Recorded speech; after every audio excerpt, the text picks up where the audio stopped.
Top 10 things couples fight about. Go. Money. Hold on. Number 2. No, that's number 1. Money. Check. Got 10 of them. What else? Kids. Hold on. Number 3 on the list. Done. What else? Jobs. Specifically, how much time you spend on your job. That's down the list. It's like number 6 or 7. I can't count. It's not numbered. Sex, my wife says. Oh, I was supposed to do this, right? Oops. That was number 2. So we got Dimitri's got one. Dimitri's raising his hand back. in-laws. It should definitely be on there. In-laws. You know, it's funny. I don't know why it's not on either of my lists here. Is it say family? Because that would be. Families on there specifically with blended families, like the issue of who's right and who's wrong and whose side do I take and all that stuff. Speaking of sides, which side are you going to stand on? I'll take over. Okay.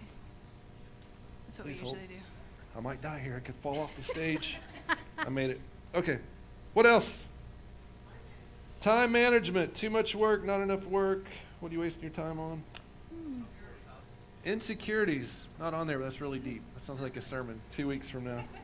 What else? Styles of communication.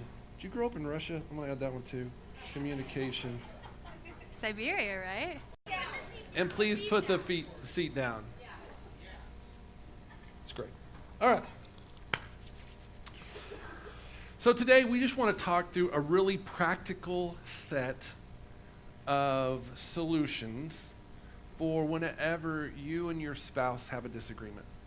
And it could be something that's like big, major problem, and you got a job offer and they got a job offer and you're trying to decide where the best place to move to is, or it could be as something as simple as the toilet seat. Whatever it is, we want to give you a number of really practical tips on how to find great solutions that will not only help you get past the hurdle, but also grow your relationship so you can be closer to one another when it's all done.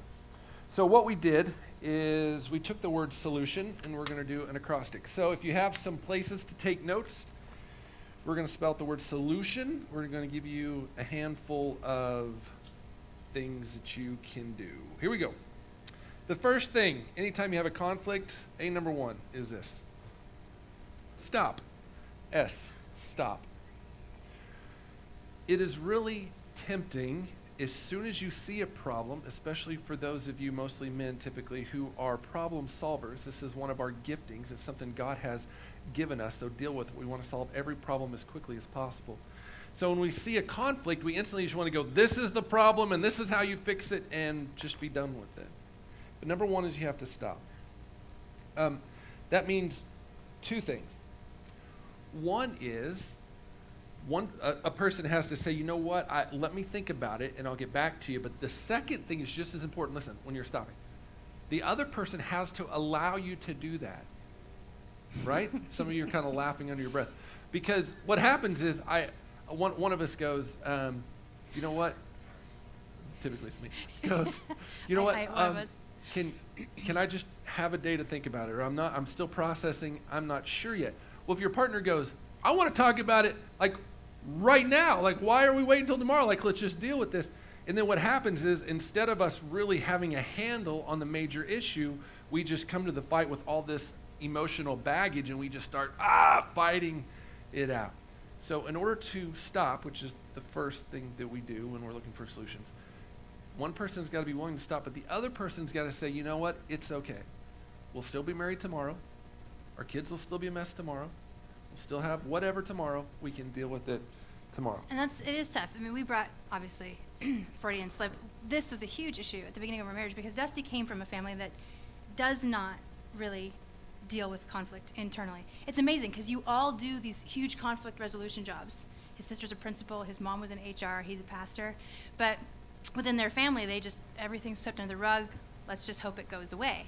So they didn't really talk about things. My family, on the other hand, aggressively addresses everything. And it's, John's laughing because he married into it too. So everything comes to the table and it's all right now, and I could give you all the psychological reasons why it's that way. Usually it has to do with control and fear and boundary issues. But I had to learn that we weren't going to get divorced if we didn't talk about it within the first 5 minutes, and that we could fix the problem later. His sister actually really helped me. She said, my husband has to schedule appointments with me. He's learned to do that because it takes me 2-3 days to process through what happened and what I'm feeling. I was like, what a great idea. And if you are the person who needs the time, make sure you don't just use that as an excuse to never deal with it. You need to come back to the table. If you're the person who wants to deal with things right now, have the patience to set the appointment. When can we talk about this? You both agree on it, and then you're both ready when you do come to the table to talk about it. So stop. The second thing is... Hold on, I can add to that. Sorry. Sometimes when we stop, the issue does go away. Like sometimes we're all Right. emotional, like, and then we just wait for a day, and it's like, it didn't even matter. Yeah, and I think that's because of the second point, O, and solution, is organize your thoughts in the presence of God and the Word. Being the emotional person in the family. There is this temptation, and we all have it. In James chapter 4, he says, what causes fights and quarrels among you? Is it not yourself? It says, come close to God, and God will come close to you. Wash your hands, you sinners, and purify your hearts. For your loyalty is divided between God and the world, or God and your selfish desires. This is the Living Version. Let there be tears for what you have done, sorrow and deep grief. Let there be sadness instead of laughter, gloom instead of joy. Humble yourselves before the Lord, and he will lift you up in honor. So when we take that time to organize our thoughts, get alone in the presence of God, he shows us what's true and what's just emotion, what's real. And the best advice my parents ever gave me was, every time you have a conflict with anybody, but especially your spouse, God is trying to teach you something about yourself. He's not trying to teach you something that you're supposed to teach them. He's trying to teach you something about you. So if we'll take that time and just organize our thoughts in God's presence, he will show us what he wants to show us, and then we can go into the resolution with a correct perspective. So stop, organize your thoughts. Number 3 in the word solution is listen. Listen. James 1:19 says this. You've heard it before probably, but it bears repeating. My dear brothers, take note of this. Everyone should be quick to listen, slow to speak, and slow to become angry. For man's anger does not bring about the righteous life that God desires. Last week, as Jeff and Lan were sharing, Jeff kind of made the comment that sometimes he knows the solution. His wife brings a problem to the table, and he knows the solution, but he doesn't necessarily need to say it. He just needs to listen. So check out this video, see if this feels like your family.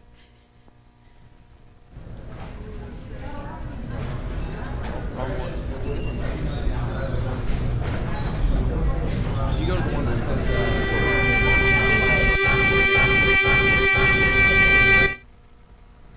It's just, there's all this pressure, And sometimes it feels like it's right up on me, and I can just feel it, like literally feel it in my head, and it's relentless. And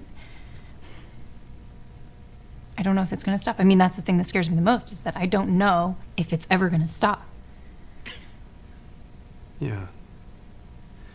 Well, you do have a nail in your head. It is not about the nail. Are you sure? Because, I'll bet if we got that out of there... Stop trying to fix it. No, I'm not trying to fix it. I'm just pointing out that maybe the nail is causing... You always do this. You always try to fix things when what I really need is for you to just listen. No, see, I don't think that is what you need. I think what you need is to get the nail See, you're out. not even listening now. Okay, fine. I will listen. Fine. It's just... Sometimes it's like there's this achy... I don't know what it is. And I'm not sleeping very well at all. And all my sweaters are snagged. All of them. That sounds really hard. It is. Thank you. Ow! Oh, come on. If you would just... Don't... Try to see things my way. Do I have to keep on talking till I can't go on? We can work it out.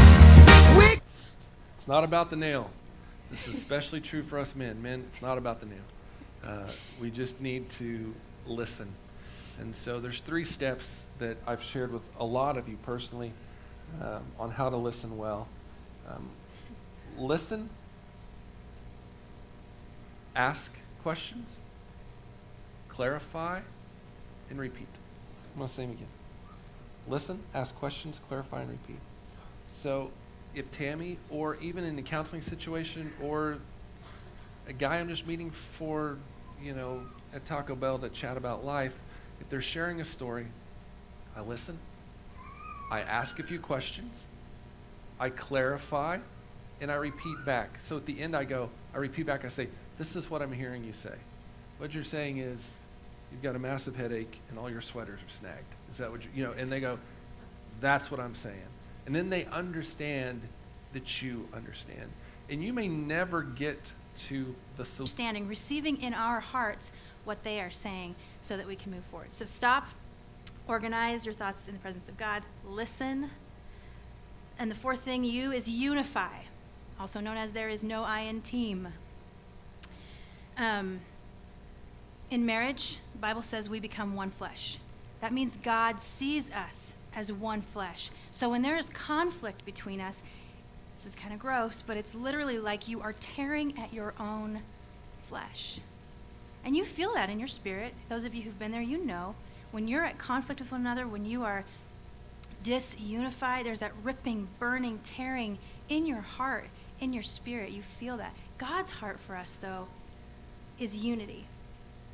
You were going to talk about we. I wish we.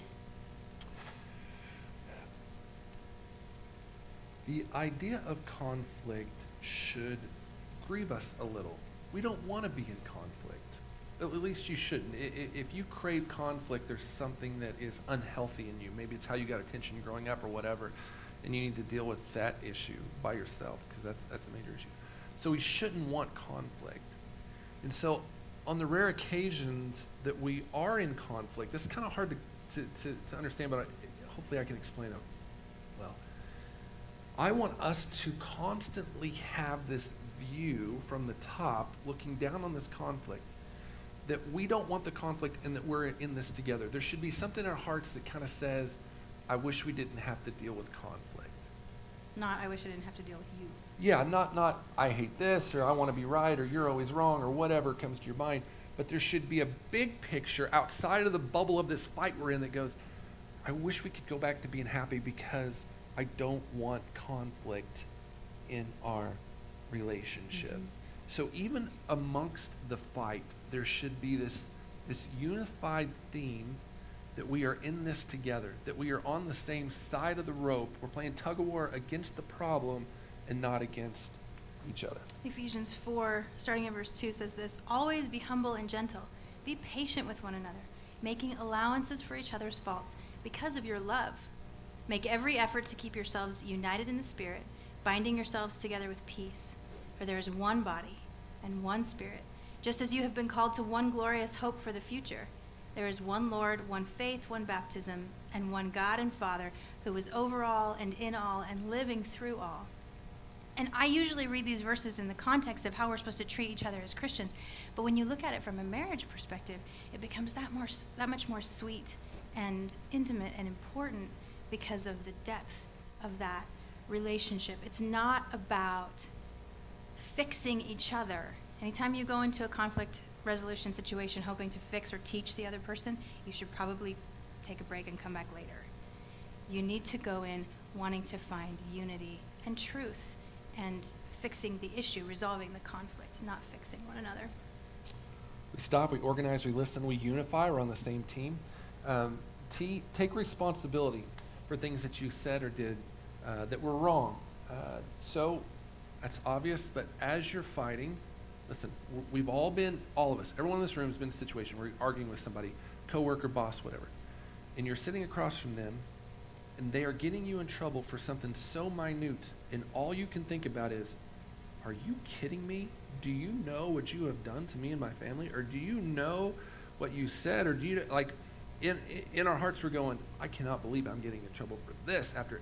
Listen, I know this is tough. It takes a lot of security as an individual and faith in Christ really to be this secure, but you need to apologize for the 2% that they're calling you on. Even though they were 98% wrong and you're 2% wrong, you and I are called by God to apologize because we feel bad, we should feel bad about what we did. We apologize for the 2%. Take responsibility for what you did wrong. Say, I am sorry, how can I make it right? And deal with it. Read James. You want to do that one? Yeah, James 5:16 says, confess your sins to one another so that you can be healed. And again, I always think of that from an external physical healing standpoint, but when we think about it from a Not so much about the practical problem that we're having. It is about our values. And if we understand that our values are what is the conflict, then we can totally change our discussion from a he said, she said, you did this and you did this to how we grew up, how we feel, why we value certain things. Let me give you an example. They say the most things, the number one thing we argue about in a marriage relationship is money. That's the one thing that we tend to fight the most about.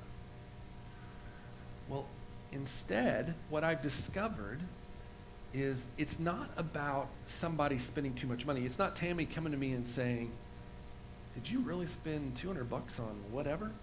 She's not mad at me for how much I spent. The real issue is what I spent it on. Because this is kind of an extended example, but I think it flows into everything. But follow along here. Because we all have different values financially.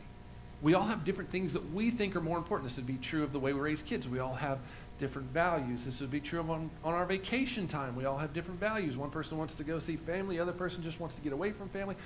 We all have different values. So back to the money example. In all our lives, we have things that we splurge on, and we have things that we save money on. In the Taylor household, we drive old, cheap cars, and the insurance is almost free. Don't pay hardly anything for it. If it gets wrecked, it's paid for. It's going to the junkyard. I'll go buy another cheap car. So we save a lot of money on cars. But as soon as the temperature gets over 72 degrees, I turn on my air conditioner. Because that's just me. It's one of the things I splurge on.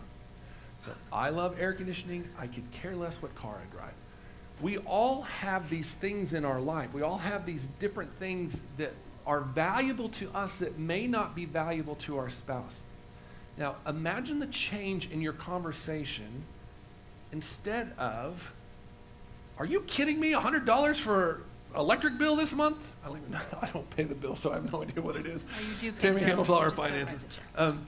But, are you kidding me? Imagine instead of that argument, we have a discussion on values, on what is valuable. It's a much more respectful way to discuss what may become ongoing issues down the road in our marriage.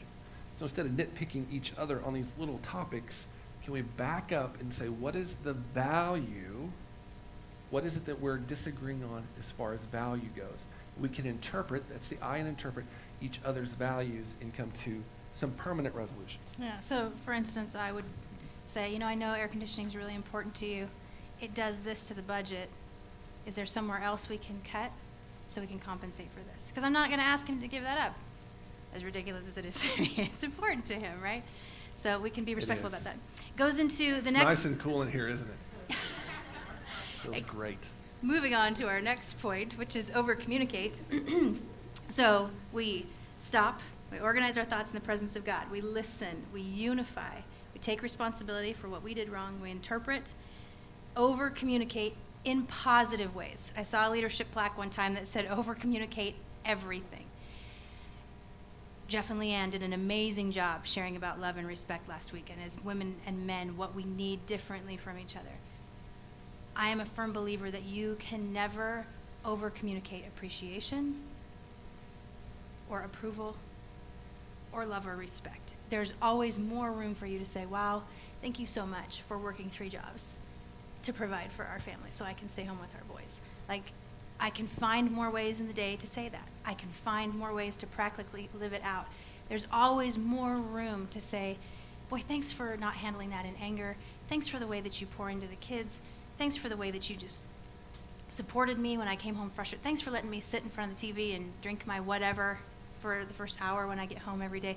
There's always more room for us to over-communicate positive things, and always more damage done when we over-communicate the negative things. And then using that over-communication to clarify the practical choices we've made to move forward in our solution, in our resolution. So I just wanted to double check. You said that you could take the kids at 2 on Wednesday because I have that thing, and that's not going to interfere with you or whatever, rather than going, okay, now, you're going to take the kids at 2 on Wednesday, right? Because last time there was that conflict and na. Do you hear the difference? I hear it. And from females, from women, from a woman's perspective, when I am sweet and respectful and positive in how we handle things, he will give me pretty much anything I want. That's true. Yeah, well, that we can afford, right? There, you catch more. So take the time to be creative enough to be positive in your over communication, and it will just fuel that connection. Okay, over communicate, and then the last point at the end there is navigate. Navigate. Marriage, like life, is a journey. We tend to wake up in the morning in our humanistic, meistic culture, and we want to be made happy right now, today. If there's anything wrong, then we need to fix it, or we weren't meant to be, and we might as well just call it quits and move on. And I know I'm oversimplifying that, but that's not what marriage is. Marriage is a journey. It's an ongoing process, just like your life. You don't check out of life just because you're not happy today. We need to navigate things together. We're going to come to construction in the road. We're going to come to detours. We're going to have missed turns or wrong maps that we've chosen. There was one when we had the band. We were at the band, and we were in Memphis, Tennessee. And he and the other guy were in the back, and his buddy, our drummer, and I were up front, and I'm navigating with the map, and I'm following this river. 31 and 32 says this. Get rid of all bitterness, rage, and anger, brawling and slander, along with every form of malice. Be kind and compassionate to one another, forgiving each other, just as in Christ, God forgave you. And then in Colossians chapter 3, 13 through 15 says this. Bear with each other and forgive whatever grievances you may have against one another. Forgive as the Lord forgave you, and over all these virtues put on love, which binds them all together in perfect unity. Let the peace of Christ rule in your hearts, since as members of one body you were called to peace, and be thankful. It's good. Stop, organize, listen, meaning clarify and repeat back. Unify. There's no I in team. We're all in this together. Wish we didn't have the conflict. What can we do to make it great? Take responsibility for whatever you did wrong. Interpret. It's more about values than the events. Over communicate, and then negotiate or navigate the marriage, because it is a journey. You'll notice as we wrote this that there never in here is there a place where I'm supposed to share what I think. It's not written in here. It's not on our list. There's a reason for that. The reason is if we both follow these rules that we laid out, then we will naturally and respectfully be asking each other's opinions. We'll want to know. We'll be listening and clarifying and repeating back and forth to each other. The bottom line for this is when we come into conflict selfishly, and then both of us kind of like, this is what I want, we're pulling against each other, it always ends poorly. But when we come to conflict vulnerable and trying to understand and listening, clarifying, repeating, when we come to conflict this way, what you'll find is not only will it fix the immediate problem, but if you've discussed the big picture and the values, it's going to fix long-term problems in your marriage. So I'm inviting you, solution. I'm inviting you to use these the next time you have a major conflict and see if God doesn't use it to heal your marriage and to help grow your marriage. Can I throw one more thing? Please do, in? yeah. This is just a really practical thing, and a lot of you heard it in your some psychology class. If you were an undergrad or even in high school, I think I heard it. Using I statements instead of you statements. When we come into a conflict and we say, when you don't pick your socks up off the floor. No. When your socks are lying on, I didn't even do it right. When your socks are lying on the floor, I feel like I'm not valued, or like I'm kind of considered the maid or something like that. Versus, you left your socks on the floor again, and you just think that I'm na, and so on and so forth. That's where my creativity ends. That's good. And so when you have to be creative. You have to be creative to, thanks for having me. You have to be creative to use that kind of speak. And so that's why it's really important for us to organize our thoughts in the presence of God. But vulnerability is hard, and we don't see it in our culture. Producers love the drama queen. They love the one that makes the biggest stink because she gets the most ratings, or he. But when we can organize our thoughts and really walk into a conflict being vulnerable and seeking to understand the other person's heart, we are that much closer to truly finding a resolution, which is just a lot more fun than going through the drama to get to the resolution. That's good. So every week we give you homework. It's on the back of your sheet there. We invite you to sit down with your spouse sometime this week and go through your homework and just talk about maybe how you saw conflict handled growing up. There's a lot of questions there. If you're not married, we invite you to find someone else who's not married and sit across from them and just talk about how you plan on handling conflict when you are married. It's just a great way to prep a little bit. So that's your homework If you want to get married. for the Some week. people don't want to get If married. you want to Okay. get married. If you don't want to get married, that's cool too. All right, next week, let me tell you what's coming up.